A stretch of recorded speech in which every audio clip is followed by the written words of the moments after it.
do BFM. Se você tem alguma dúvida, ligue pra gente, que daqui a pouco a gente vai tocar músicas maravilhosas. Mano, cadê voz de locutor de rádio, velho? Uma voz de locutor de rádio, velho. Roda, Jiquiti. Oi, seu Santos, gente. Mas eu não sei imitar ninguém, não. Você é Oi, pessoal, tudo bem? louco, velho. Meu Deus, comecei com você. Você sabe imitar o Pato Donald? Não sei imitar nada. Pessoal, tudo bem com vocês? Tudo tranquilo? Beleza. Olha só, Gabriel. E aí? E aí, beleza, Gabriel? Tudo bem com você? Você está feliz? Beleza. Moçada, é o seguinte, deixei a atividade já, tá, desde o final de semana, né? As atividades de hoje. Eu fiz a lista que estava lá.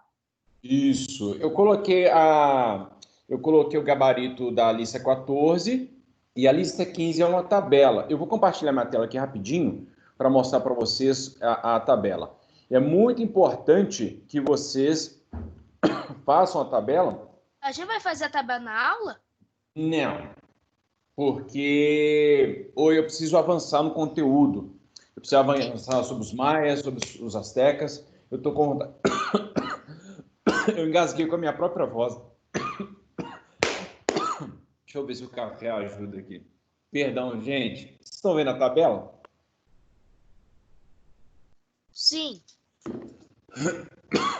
Acho que agora vai melhorar. Tô até suando. Bem, olha só, a gente vai... Essa tabela, então, vocês têm que pegar informação específica sobre os olmecas, teotihuacanos, toltecas e maias. E aí, vocês podem pegar informações do capítulo 3 do livro didático,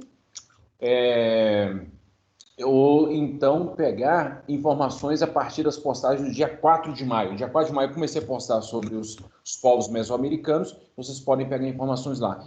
E também vocês podem fazer pesquisas na internet, tá? Quanto mais específico vocês fizerem, mais melhor será. Na live dessa semana, eu não sei se eu tenho live essa semana, porque eu acho, não sei se vai ser a quinta, né? Quinta é feriado.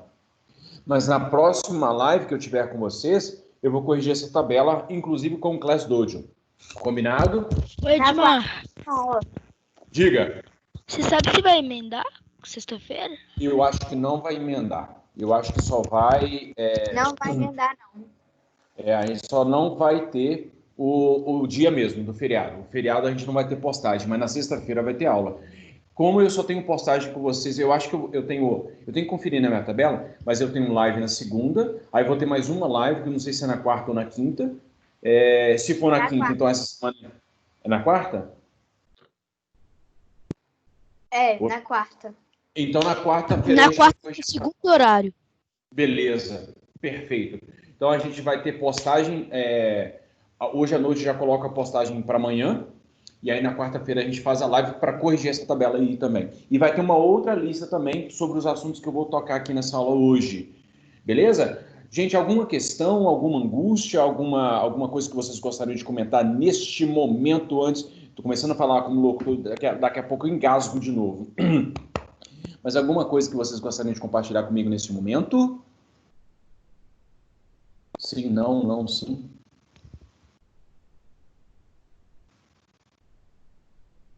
Não, me deixaram num vácuo. Que vácuo sinistro fui deixado aqui agora. Que triste, viu? Nossa. Vamos lá. Alguém abre o microfone, por favor, para dizer se está tudo bem aí? Para mim está tudo bem aqui. Ô, Samuel. Tá tudo bem. Tá tudo bem.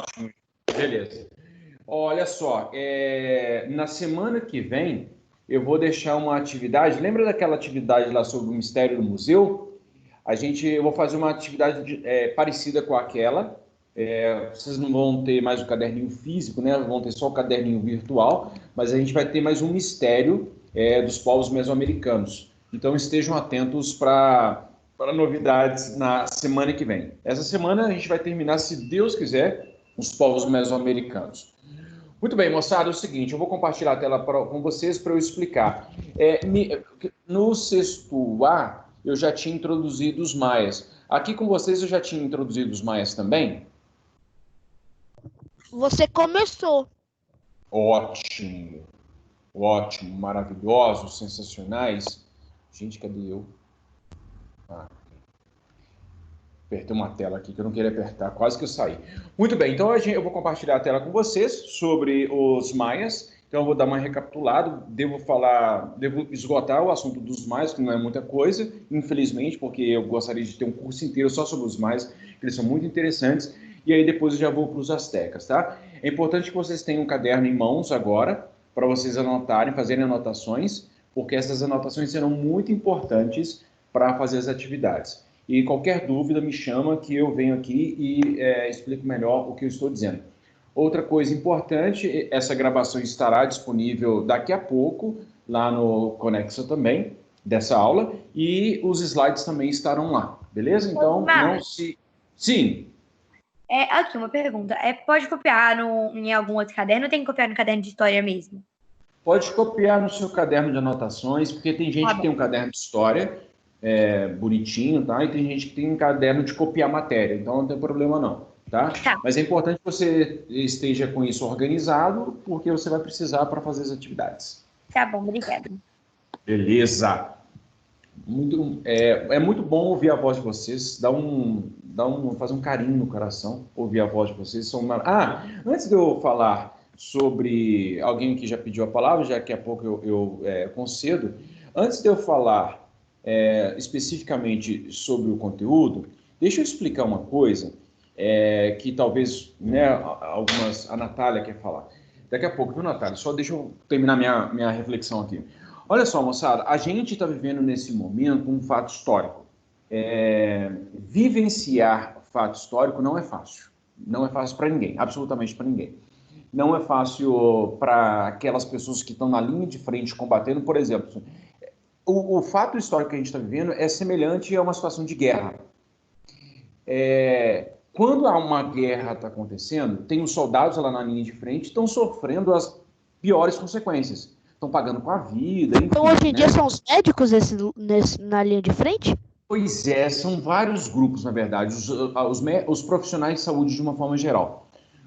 Os médicos, enfermeiros, auxiliares de enfermagem, técnicos de enfermagem, os fisioterapeutas. De frente, ela é médica.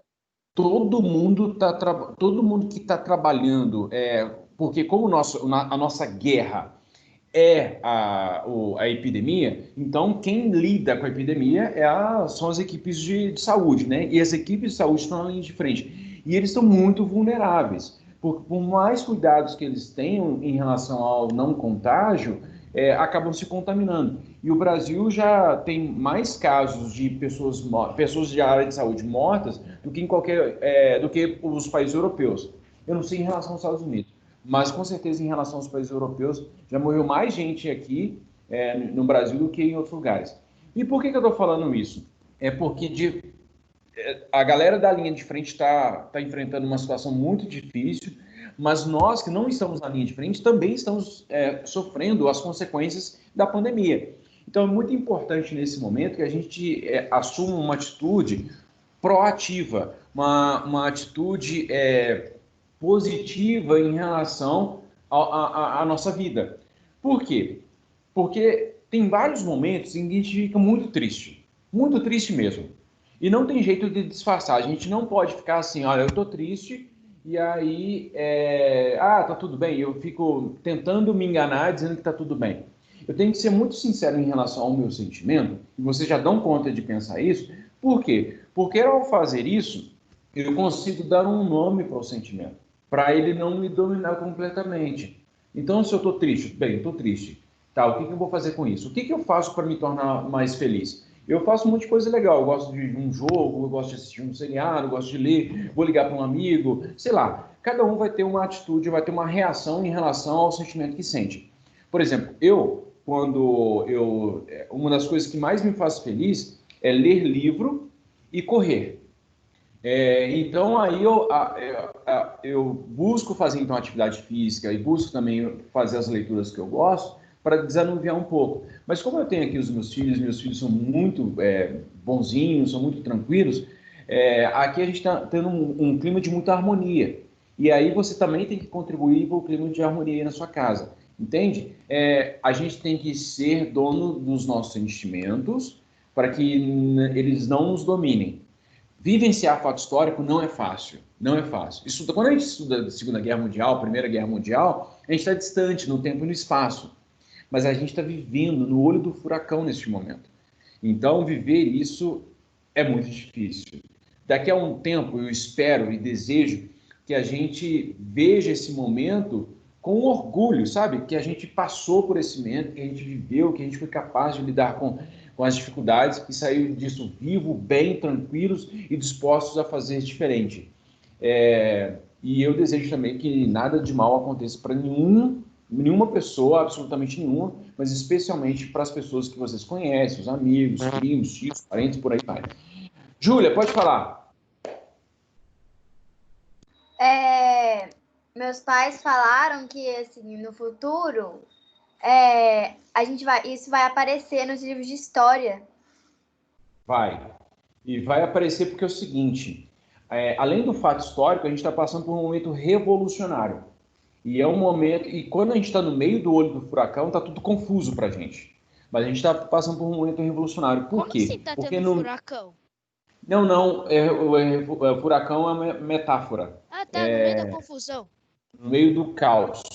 Como a gente está no meio do caos, o que acontece? A gente não consegue ver as coisas direito, fica tudo meio assim, confuso para a gente. Mas o que está acontecendo efetivamente? No momento em que a gente está vivendo uma epidemia, muito possivelmente ao longo do ano de 2020, nós, infelizmente, nos aproximaremos de quase 1 milhão de pessoas mortas devido à epidemia, no mundo inteiro eu me refiro, tá? No Brasil, pelos dados que nós estamos tendo agora, muito possivelmente a gente vai passar da casa de centenas de milhares, enfim, então a gente está...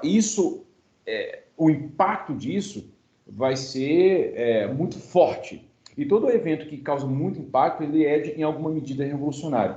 Mas, ao mesmo tempo que acontecendo a epidemia, está havendo protestos contra o racismo no mundo inteiro. E tem acontecido muitas coisas interessantes. E essa revolução começou nos Estados Unidos. Está se espalhando pelo mundo inteiro. Enfim, no Brasil já teve algumas manifestações.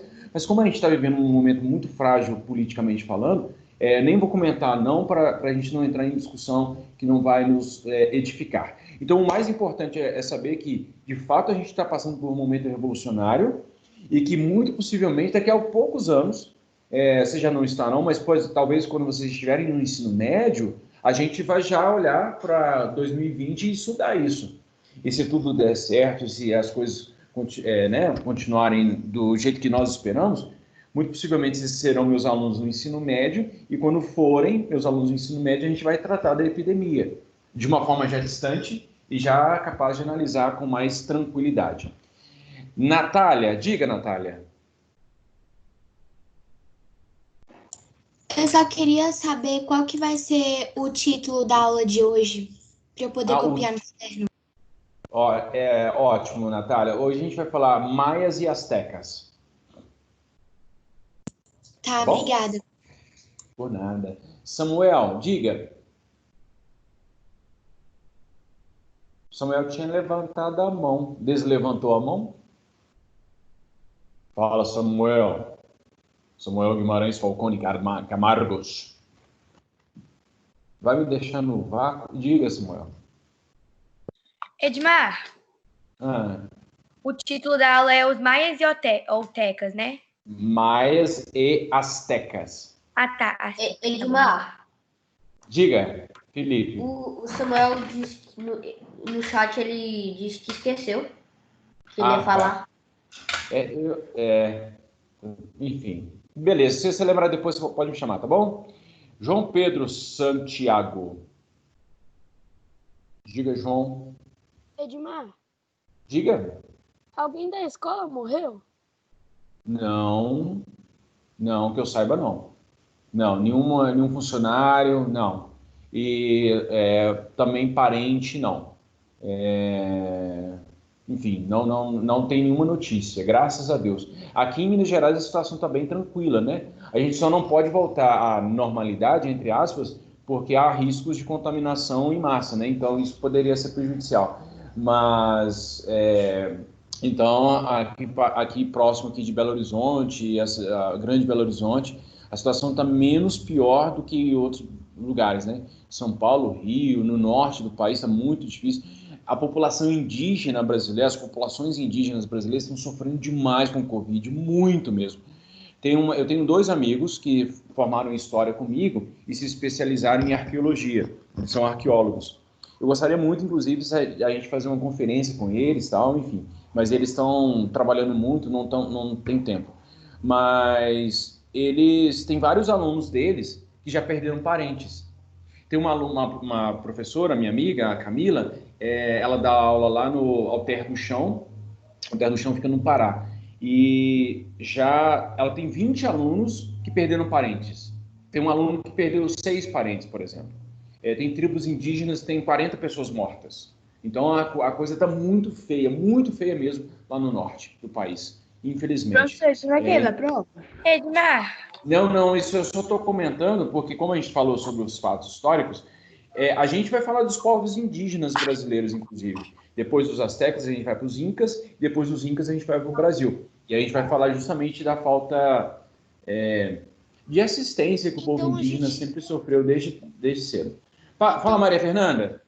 Deixa a Maria Fernanda falar. Assim, eu também fiquei sabendo, tipo assim, que eu acho que o Calil, né, não sei, até reabriu algumas coisas, só que ele fechou de novo porque tava dando muita aglomeração, decidiu não abrir mais nada e esses negócios. Mais ou menos. Ele acabou, ele tinha um plano de abertura do comércio e das atividades, voltou atrás em algumas coisas, mas agora, segunda-feira, hoje, já tem mais coisas abrindo. Mas ele liberou e um monte de gente contaminou.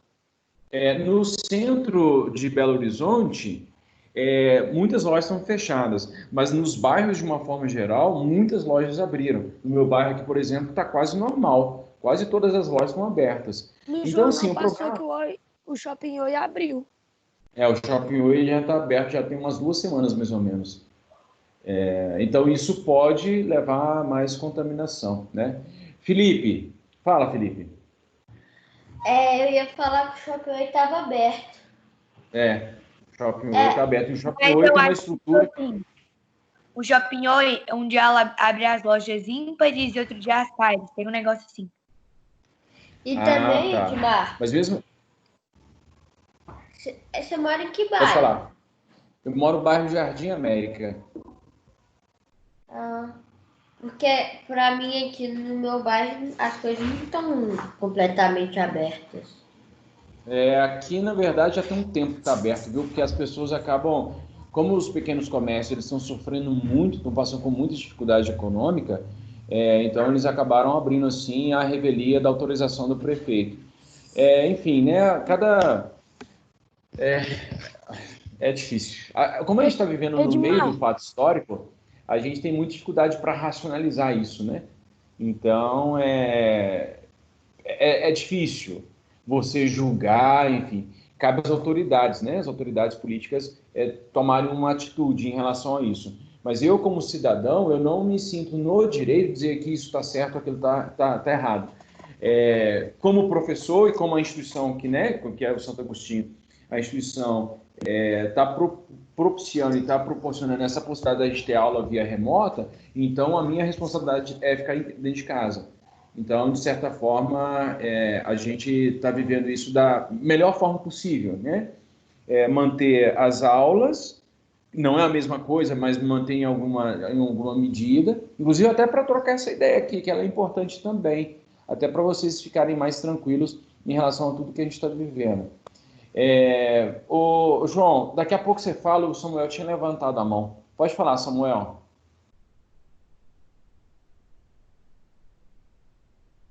Se o Samuel estiver digitando, eu não consigo ver. Eu não sei por quê. Te deixou no vácuo de novo.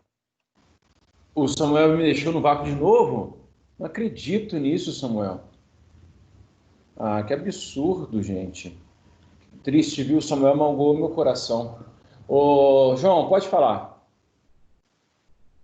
Edmar, meu avô tem uma loja e minha mãe e minha avó tem uma loja. A loja do meu avô tá aberta porque é de coisa de casa.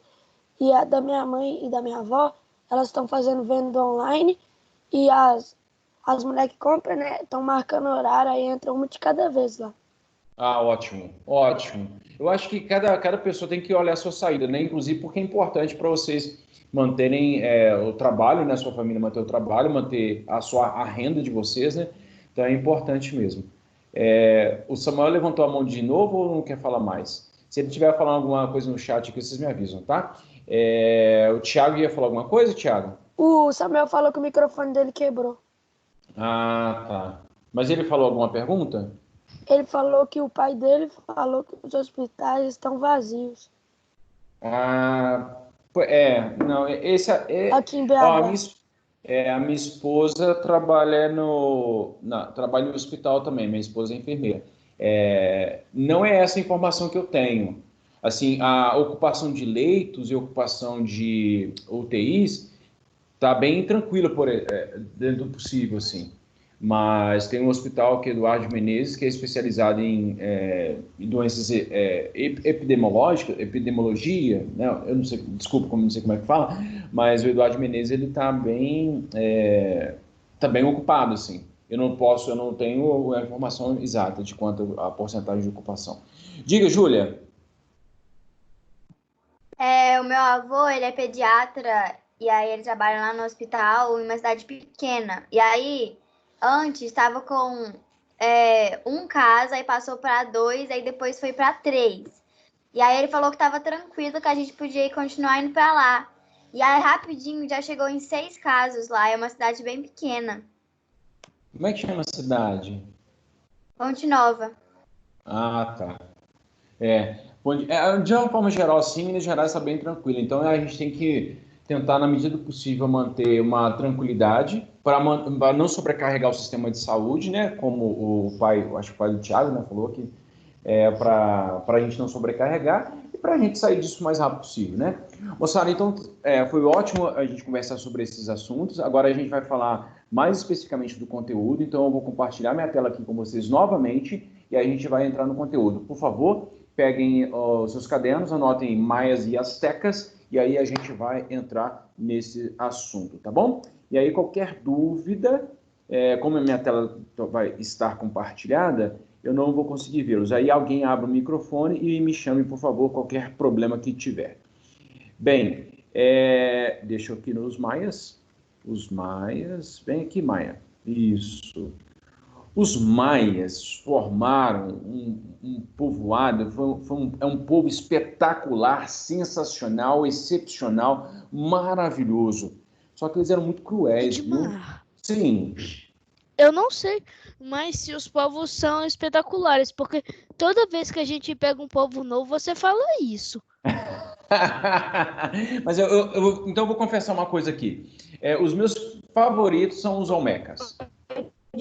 Porque como falam, tem a hipótese de que eles foram a mãe de todos os outros, né? E que eles foram os primeiros povos. Exatamente. Então os Olmecas para mim são os... Eu fico apesar das construções das pirâmides maias, astecas, dos teotihuacanos serem muito impressionantes, as pirâmides são construções maravilhosas, mas as cabeças colossais dos Olmecas é uma coisa que me chama a atenção, não sei porquê. Eu não sei explicar o porquê, mas eu gosto muito dos Olmecas. Mas eu gosto de todos.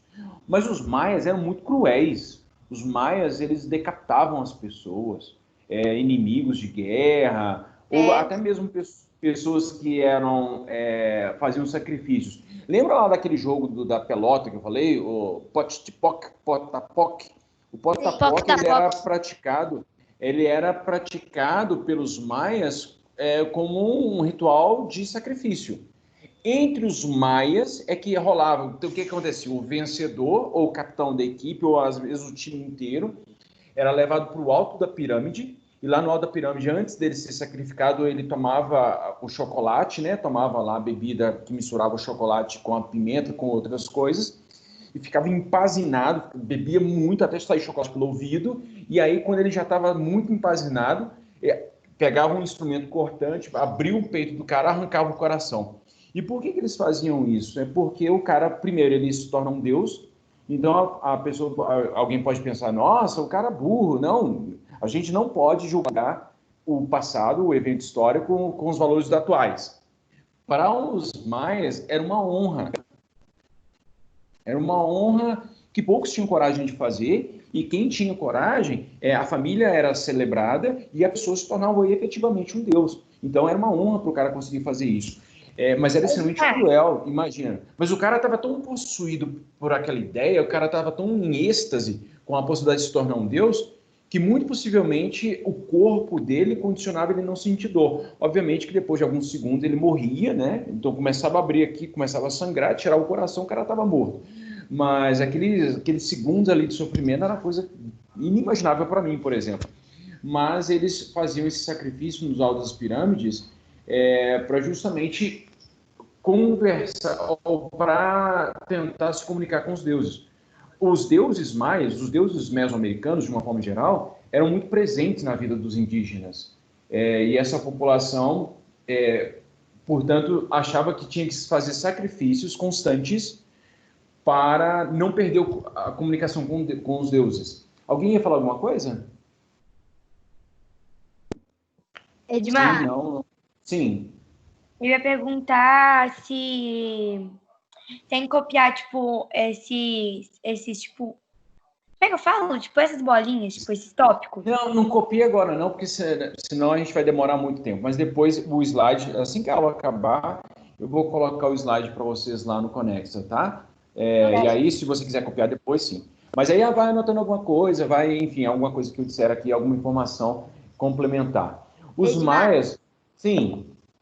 tem um filme em animação que chama Em Busca de Eldorado, que os pessoinhas jogam esse jogo aí. O Poc Muito tá bom. Eu não sei onde que ele está disponível, não sei se está disponível no YouTube, me parece que sim. Eu vou colocar como material complementar, tá? Eu vou colocar a indicação desse filme para vocês assistirem como passatempo, e também vou colocar um documentário que está disponível no Netflix. Não é obrigatório, é material complementar, mas esse documentário da Netflix mostra populações indígenas mexicanas que têm que correr centenas de quilômetros para chegar até um outro povoado. E aí se criou uma tradição entre indígenas, atualmente, tradição já bem longa, bem duradoura, de índios que ficam correndo longas distâncias, 40, 50, 70, 80, 200 quilômetros.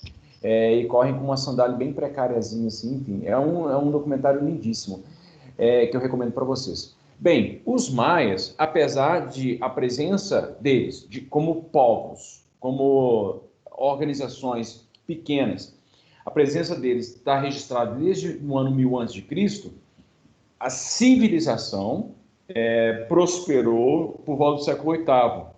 Há uma diferença entre a ocupação humana de um território e a civilização. Porque primeiro eles se organizam em pequenos grupos, fazem ali as suas vivências e tal. Para se tornar uma civilização, precisa de uma organização política, religiosa, econômica e por aí vai. Quando os maias começam a ter uma estrutura política, burocrática, para coordenar as suas ações, então nesse momento eles se tornam uma civilização. Então, os antepassados dos maias ocuparam a península do Yucatán, que é um lugar maravilhoso. Aí, de fato, viu? É sensacional, espetacular. A península do Yucatán, onde está Cancún, por exemplo. E vocês que já visitaram Cancún muitas vezes e não sabiam, e eu estou te dizendo agora, e se vocês não visitaram, vocês têm a obrigação de falar para os seus pais para levarem vocês a Cancún assim que a pandemia acabar. Meus pais já foram. Aí, tá vendo? E é um lugar maravilhoso. Pede Meus para os pais seus já pais. foram, eu não. Mas pede seus pais para mostrar. E dá uma cobrada nos seus pais. É o seguinte: ô pai, você foi lá em Cancún, você fez uma viagem, você fez ali as excursões para os lugares históricos? Se ele não tiver feito, puxa a orelha dele, porque ele perdeu uma grande parte importante. Porque Cancún é muito importante para você nadar na piscina, nadar no mar, enfim, tomar os seus drinks lá sem álcool. Eu acho que meus pais fizeram um mergulho lá. Pois mergulho é uma coisa maravilhosa também para se fazer naquela região. Mas tinha que ter ido também nas pirâmides maias. Não pode ir ao México sem visitar as pirâmides maias. Vou falar pro meu pai. Puxa a orelha dele lá e fala Oi, que o professor... Diga. As civilizações maias prosperaram no início do século VIII? A gente não tem como... Quem perguntou? Essa vozinha tão bonitinha que está no fundo. Quem foi? A Júlia Marink. Ô, Júlia, é o seguinte, nós não temos como precisar exatamente quando começou. Então, a gente pode colocar em meados do século VIII, já depois de Cristo, tá? Na nossa era cristã, que eles prosperaram. Mas eles ocuparam a região por volta do ano 1000 antes de Cristo. Os maias não formaram um império. Os astecas, sim, tinham um império. Os maias, não. A gente pode eventualmente falar Império Maia entre aspas. Por quê? Porque as cidades maias tinham autonomia. O que isso significa? Significa que não havia um poder central, não havia um imperador que mandava em todo mundo. Cada cidade tinha ali a sua autonomia. Quando isso acontece, a gente chama isso de cidade-estado. Então, os povos maias tinham várias cidades importantes e cada cidade importante tinha ali o seu líder. E aí, eventualmente, eles se encontravam para partilhar comida, produtos, rituais religiosos e por aí vai.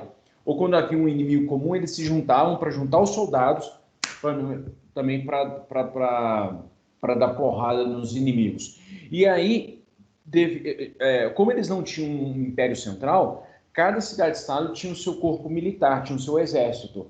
E participar do exército era uma coisa muito importante para esses povos todos. Por quê? Porque constantemente havia outros povos inimigos que tentavam invadir. Então, cada cidade tinha ali. E como a população, os povos eram segmentados, quando a pessoa nascia pobre, participar do exército era uma honraria. Podia trazer benefícios para a família. E não era todo mundo que participava. Tinha que passar por um ritual, tinha que ter muita coragem. Mas os maias também formaram grandes exércitos. E já falei que os maias tinham, né, o costume de decapitar as pessoas, é um costume terrível, né? Enfim. E é isso. Então, politicamente, os maias se formaram ali no volta do século VIII, eles não tinham um império, tinham cidades-estados, e cada cidade tinha bastante autonomia, formavam seus exércitos para combater seus inimigos. Agora a gente vai para a parte boa, está chegando a hora do almoço, né? E aí a gente vai falar sobre a agricultura. As atividades econômicas mais importantes dos maias eram o comércio, então eles trocavam mercadorias com outros povos, havia um comércio muito intenso.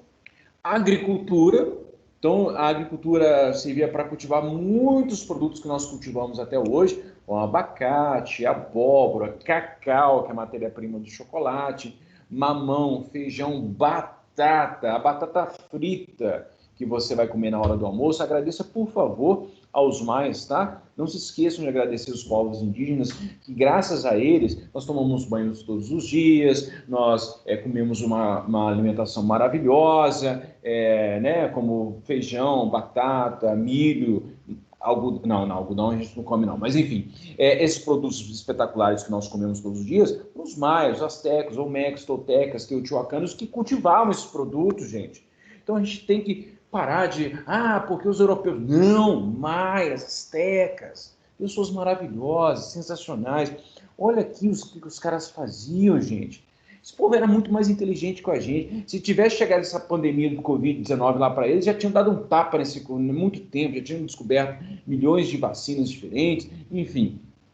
Obviamente eu estou sendo irônico aqui, viu, pessoal? Porque, enfim, muitos mais, inclusive, os mais não, mas os indígenas que moravam nessa região, quando os europeus chegaram, morreram de gripe, porque eles não tinham anticorpos para combater a gripe, né? Enfim, mas os maias, para cultivar esses produtos todos maravilhosos, que vontade de comer uma abóbora, viu? Para conseguirem cultivar a abóbora, eles utilizavam o sistema de coivara. O que é o sistema de coivara? Tacavam fogo no mato, e aí depois que o fogo se apagava, um dia o fogo tem que acabar, né? Então acabava o fogo, e aí tinha as cinzas. E as cinzas, então, eles misturavam ali com o solo, e aí jogavam sementes. E aí, então, o negócio brotava rapidamente. Quando tinha colheita, nos meses de outubro e novembro, eles faziam festas maravilhosas, rituais, e ficavam lá comendo os produtos, fazendo festa, dançando, cantando, bailando, sacrificando gente, e era uma coisa sensacional que eles faziam nos meses de outubro e novembro. O problema da cultura de Coivara, ou do sistema de Coivara, é o fato de que ele esgota muito rapidamente o solo. Por quê? Porque quando você taca fogo no solo, ele destrói nutrientes importantes. E aí, muito possivelmente, uma das razões pelas quais os maias entraram em declínio foi justamente o esgotamento do solo. E aí o solo se esgotou, eles não tinham como mais praticar a agricultura, tiveram que ir embora. Bem, uma coisa que os maias faziam também de uma forma assim, muito espetacular é a matemática e a astronomia. Os maias eram exímios observadores dos astros, então eles construíam observatórios. Esse observatório aqui é um observatório maia maravilhoso. Cara, quando eles estavam construindo isso aqui, os europeus estavam lá vivendo uma miséria enorme na Europa. E aqui os maias construindo observatórios astronômicos, construindo pirâmides, templos, arquitetura maravilhosa. Olha esse observatório, que é um observatório das estrelas. Os maias construíram as suas pirâmides seguindo o modelo de posição das constelações. Eu já contei uma história aqui para vocês e vou contar de novo, que é justamente o fato de que, baseado na posição dos astros, eles posicionavam as suas pirâmides. Tanto é que um americano, um jovenzinho da idade de vocês, ele ficou inculcado, ele foi estudar as constelações que os maias observavam, fez uma pesquisa lá na internet e descobriu a localização de uma pirâmide que estava soterrada. E aí, graças à pesquisa desse adolescente, descobriram e escavaram uma pirâmide que eles não tinham conhecimento. Bem, a astronomia servia para tentar desvelar os segredos dos deuses. O pessoal fica falando aí, porque a mitologia nórdica, a mitologia grega, a mitologia romana. Gente, a mitologia maia é uma coisa excepcional. A gente vai fazer uma atividade sobre ela. Excepcional, maravilhosa. E eles tinham um contato direto. Quer dizer, é claro, de acordo com a crença deles, né? Eu não acredito naqueles deuses, mas eles acreditavam e os deuses tinham muita importância na cultura dos maias. Então, eles faziam esses observatórios para observar os fenômenos astronômicos, e aí, devido a isso, eles se organizavam para o plantio, se organizavam para a colheita e por aí vai. Então, graças à observação astronômica, eles tinham, então, todo um preparo ao longo do ano para fazer o correto plantio, a correta colheita, né? Para sempre ter alimentos. Para isso, então, eles criaram calendários baseados na observação astronômica, na posição da Lua, na posição do Sol, na posição das estrelas, e criaram também um sistema numérico. O sistema numérico deles é muito interessante. Olha só, quem pode responder para mim aqui? Deixa eu chamar alguém. Júlia, já que a Júlia está mais ativa aí. Júlia, você está aí? Sim. Olha só, Júlia, olha que interessante. O número 0 representava uma semente de cacau. O número 1 é representado por uma bolinha. O número 2 é representado por 2 bolinhas. Portanto, o número 3 é representado por... Nada. Olha a lógica aqui, ó. 1, uma bolinha. 2, 2 bolinhas. 3, aqui eu tirei de propósito. O que deveria estar aqui? 3 bolinhas. Isso, exatamente. Aí vem 4, 4 bolinhas. O 5 é uma barra, um hífen, né? Aí o 6, um hífen, uma bolinha, ou um tracinho e 2 bolinhas, por aí vai. E chega aqui no 12. O 12, como é que seria o 12 aqui? 2 tracinhos. 2 passinhas, 2 bolinhas. 2 bolinhas. Vocês são maravilhosos. Viu? Vontade de pegar vocês, colocar num potinho e amassar vocês até amanhã. Bem, e o 18, seguindo a mesma lógica, como é que seria o 18?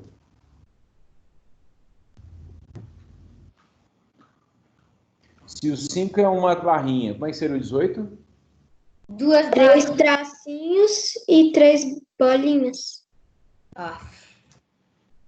3 tracinhos. 3 tracinhos e 3 bolinhas. Muito bem, então a gente vai fazer uma atividade depois sobre isso, que é os números maias, né, que eles criaram. A lógica deles parece muito com o algarismo romano. Algarismo maia, a palavra que eu estava procurando é algarismo. O algarismo maia, os algarismos maias têm uma lógica parecida com a lógica do algarismo romano, tá? Bem, e como que os maias entraram em declínio? Como que eles acabaram?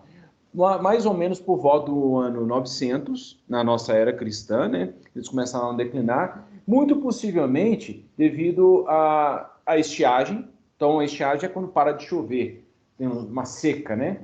Ou esgotamento dos solos, ou uma coisa levou a outra. Parou de chover, o solo se esgotou, não tinha mais como produzir, e aí muitas pessoas começaram a abandonar as cidades.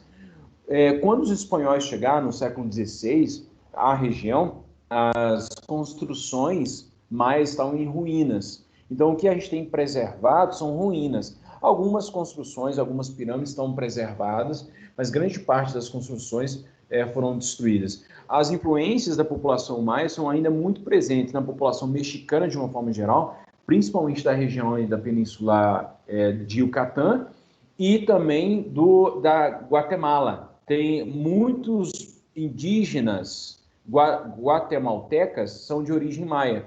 Também os maias estenderam seus domínios sobre Honduras, Guatemala e Belize. Belize é um país bem pequenininho que também fica... É um país muito bonito, inclusive.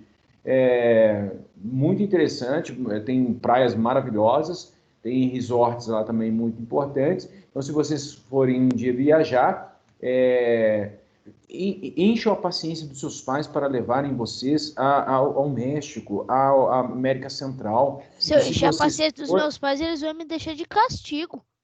Tá. Então não encham a paciência, então sejam delicados. Sim, papai, o professor de história tem nos contado muitas histórias sobre os povos mesoamericanos e eu achei muito interessante, gostaria muito de visitar esse local assim que acabar a pandemia. Eu já pedi para eles falaram que algum dia a gente visita o México.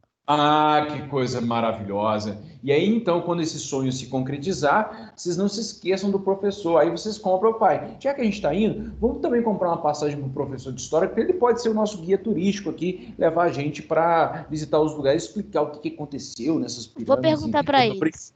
Tô brincando, viu, pessoal? Mas é só para a gente, enfim. Então, os maias chegaram ao fim por volta do ano de 900 depois de Cristo, né? Então, a civilização maia durou ali por volta de entre 200 a 300 anos, a civilização.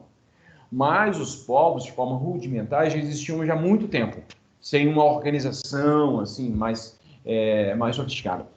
Mas, enfim, a cultura maia se preservou de forma indireta entre outros povos,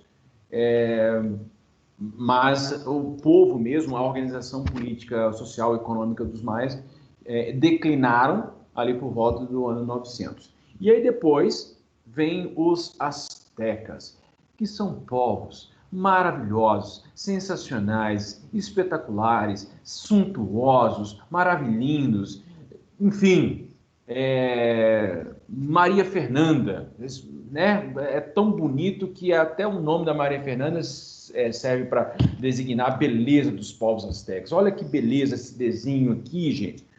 Os astecas construíram um império. Aí sim, para os astecas a gente usa a palavra império. Para os maias, não. Mas para os astecas a gente fala a palavra império. E por quê? Porque construíram, de fato, um império.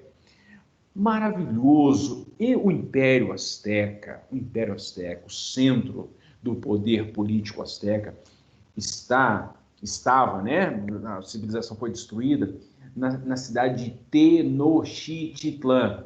O meu azteca não é muito bom, não, porque eu fugi dessa matéria quando eu estava na escola. Mas, enfim, os astecas, eles formaram a cidade de Tenochtitlan. E a cidade de Tenochtitlan chegou, no Tempo Áureo, a ter 500 mil pessoas. 500 mil. Gente, isso era inconcebível. Então, eles tinham uma estrutura de organização burocrática, urbana, arquitetônica, para 500 mil pessoas. Inimaginável para qualquer cidade europeia nesse momento. E onde está Tenochtitlan? Tenochtitlan é a cidade do México. Por isso que até hoje a cidade do México é uma das mais populosas do mundo. Mas, então, sobre a cidade de Tenochtitlan se construiu na Cidade do México. Mas ainda há muitos resquícios da cultura azteca, né? Mas a cultura azteca ela foi dominada, ela foi destruída pelos espanhóis. Quando que começou a surgir o Império Azteca? No século XIV. Então, aí por volta de 1300 alguma coisa. O Império Azteca também durou entre 2 a 3 séculos. Eles construíram um templo, né? Fizeram uma construção em homenagem ao deus da guerra e do sol, que é o Huitzilopochtli. Então, esse deus, é impressionante como é que o meu azteca se sofisticou nesse momento, né? Enfim, algumas coisas eu lembro de quando eu estudei a língua azteca. Mentira, viu, pessoal? Não estudei não, mas eu só estou brincando, obviamente, vocês perceberam que eu estou sendo irônico. Bem, o Templo Maior, que foi feito ali na cidade, e em volta do templo, que se formou a cidade de Tenochtitlan, que foi a maior cidade azteca e a sede do Império, obviamente. E onde que estava localizado o Império Azteca? Aqui. E todo... inclusive ia de um oceano ao outro. O Oceano Atlântico ao Oceano Pacífico. Eles dominaram tudo, gente. Absolutamente tudo. Fizeram um império maravilhoso. E por que a gente sabe tanta informação dos astecas? É porque eles registravam isso, registravam suas histórias nesses papelinhos aqui. Pegavam folhas, transformavam essas folhas em papel, e no papel eles faziam desenhos. Esses desenhos são conhecidos como códices. O Império Azteca chegou a ter quase 6 milhões de pessoas. Isso é uma estimativa, a gente não tinha lá o IBGE para contar. Quantas pessoas tem aí na sua casa? Não, mas é uma estimativa de que eles tinham 6 milhões de pessoas.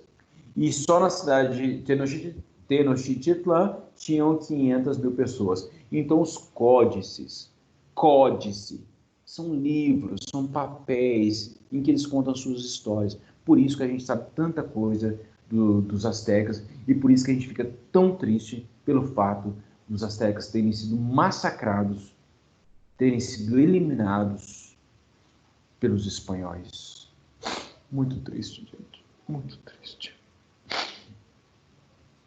E na próxima aula, então, a gente vai continuar falando dos astecas, esse povo maravilhoso, sensacional, espetacular, maravilhoso. Diga. Depois você fala que os maias que são agressivos. Mas os astecas também... Pois é. Infelizmente, os espanhóis destruíram. Mas essa é uma outra história que eu vou contar e detalhar para vocês como é que isso aconteceu. Por que os espanhóis conseguiram vencer um povo tão sofisticado, tão espetacular como os astecas? Pessoal, vocês têm alguma dúvida, alguma questão, alguma angústia, alguma mensagem que vocês gostariam de compartilhar neste momento? Não deixe de fazer a tabela é muito importante. Vou colocar o gabarito dela na próxima aula lá para vocês. E aí, qualquer dúvida, é só me chamar no fórum, tá bom? Prazer enorme para vocês. Tá bom. Não vá embora antes de dar adeus para mim. Tá? Adeus. Tchau, Edmar! Adeus. Tchau, Edmar! Tchau, Edmar! Maravilhoso. Miguel! Tchau, Felipe. Tchau, Davi. Tchau, Isabela. Tchau, povo lindo, maravilhoso, espetacular, sensacional.